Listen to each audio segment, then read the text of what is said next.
So that's our meal of this morning. It's Romanesco broccoli, golden zucchini fried up, kimchi, toast, and what do you call it? A dal that I made. And we're having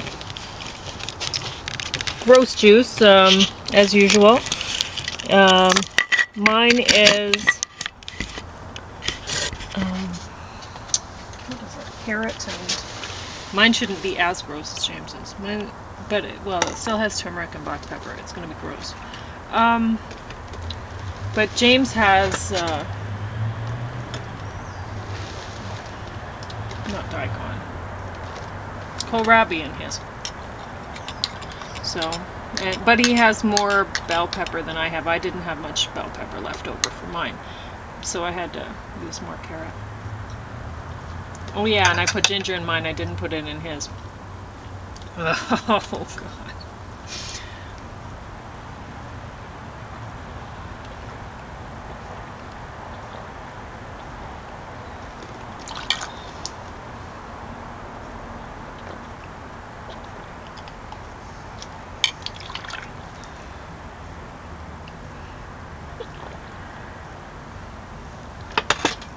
Oh boy, that was really awful. Oh, I shouldn't do that to carrot. Carrot tastes so good.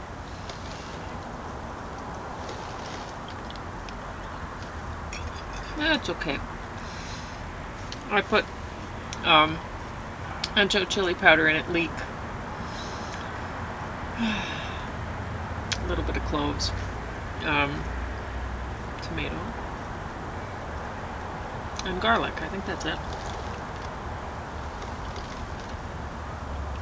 It's okay.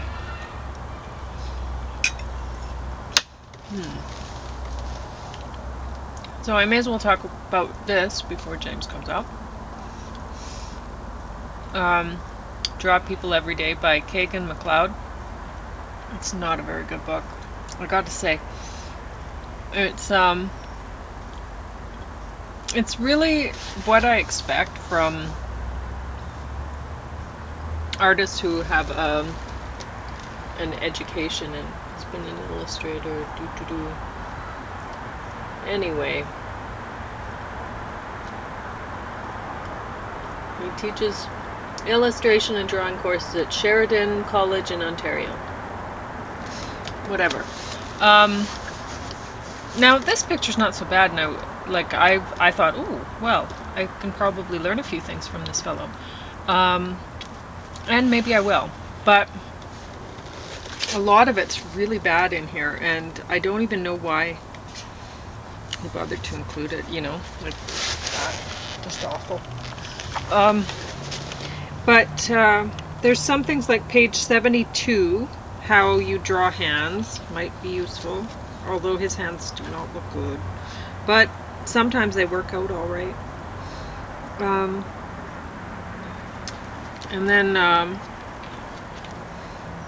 like this one, I don't even think he uses those lines. It shows how people do it, but 82, the basic head drawing the sphere and then the lines.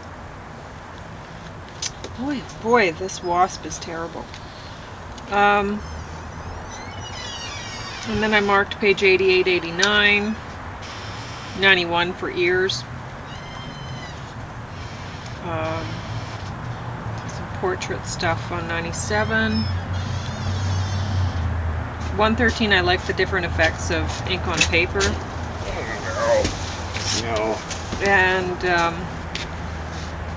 doing the shading first and then putting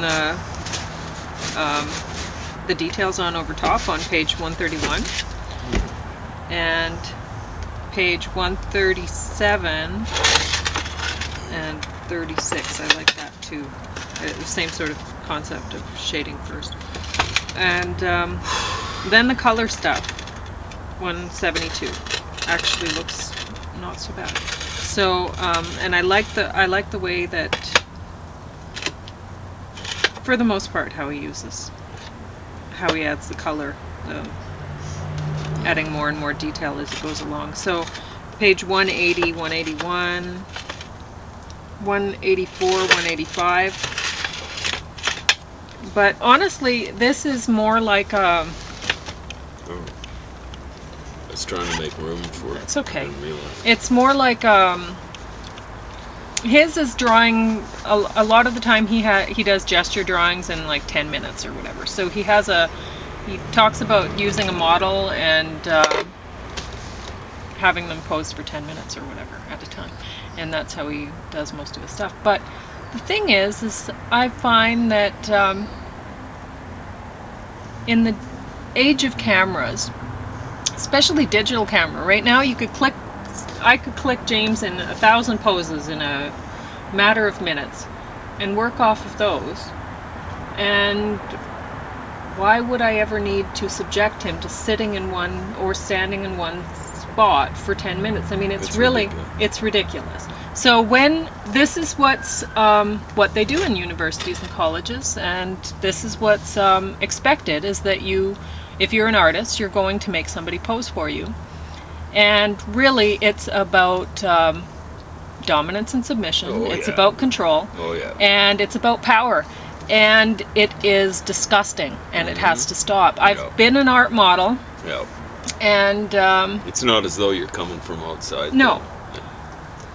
And I also have drawn people, and I have never made anybody sit for me. And I never will, because it's disgusting. It's a practice that needs to stop. The amazing thing is they pay so little for it. Yes. And, well, it doesn't necessarily have to stop. If they're, like if they pay a huge amount of money for the annoyance and the pain you're saying. Yes, but try holding a pose. Any pose, try holding it for 10 minutes. And let more alone, than 10 minutes, because some of the poses, if you're a model, they'll get you to do it for 1.5 hours or 2.5 hours. Enjoy. Yeah. So anyway,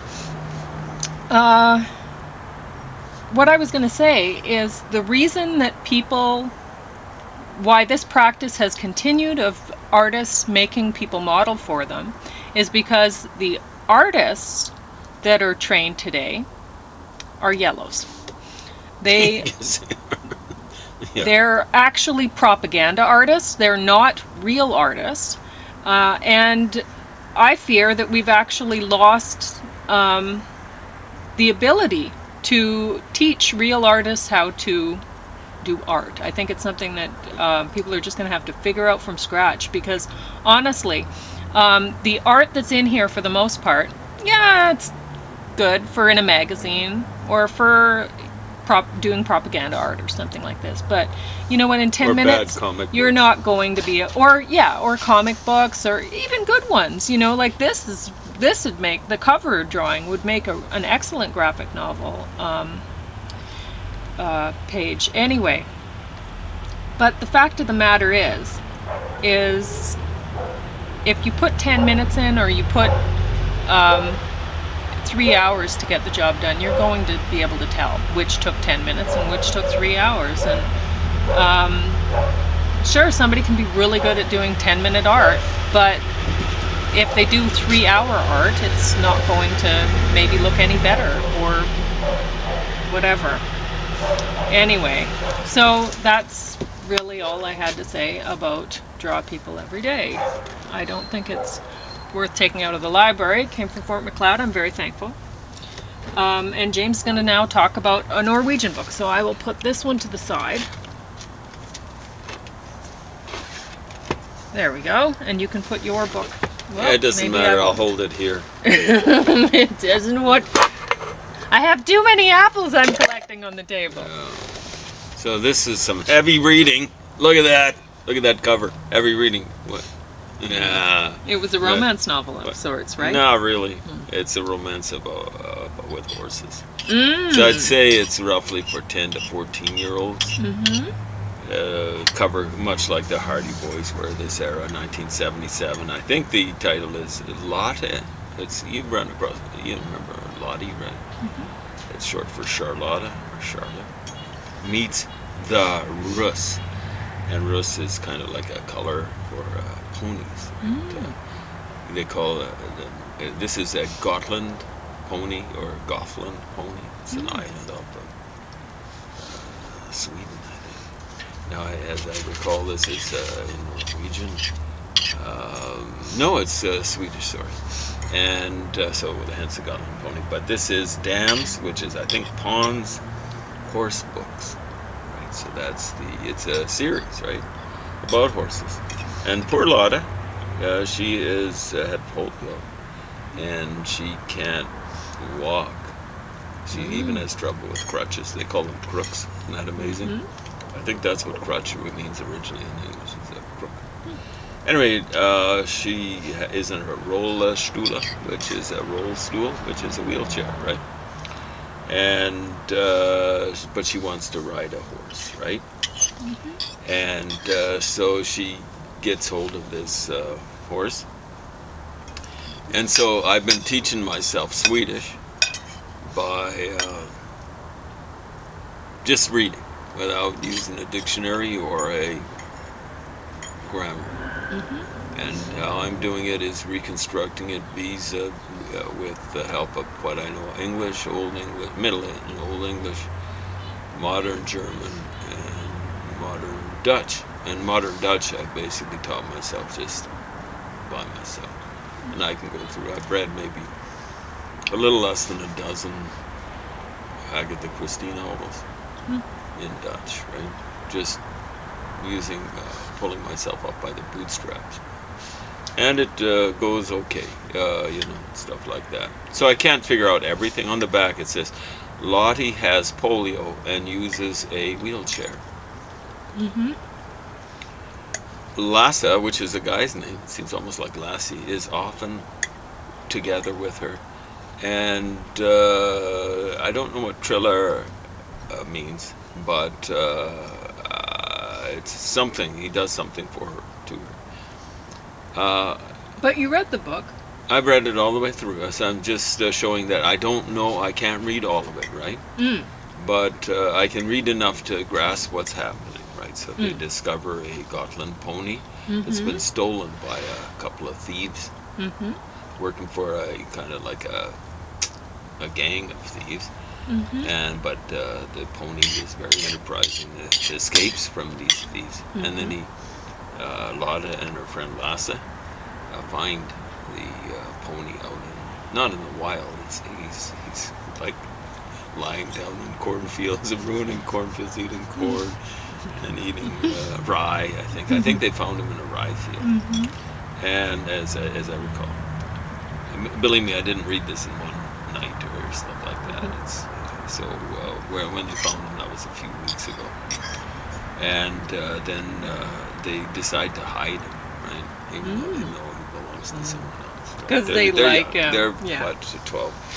I think she might be 14. And this young boy that hangs with her, he's a couple of years younger, but he pushes her around in the wheelchair, right? He's a good guy.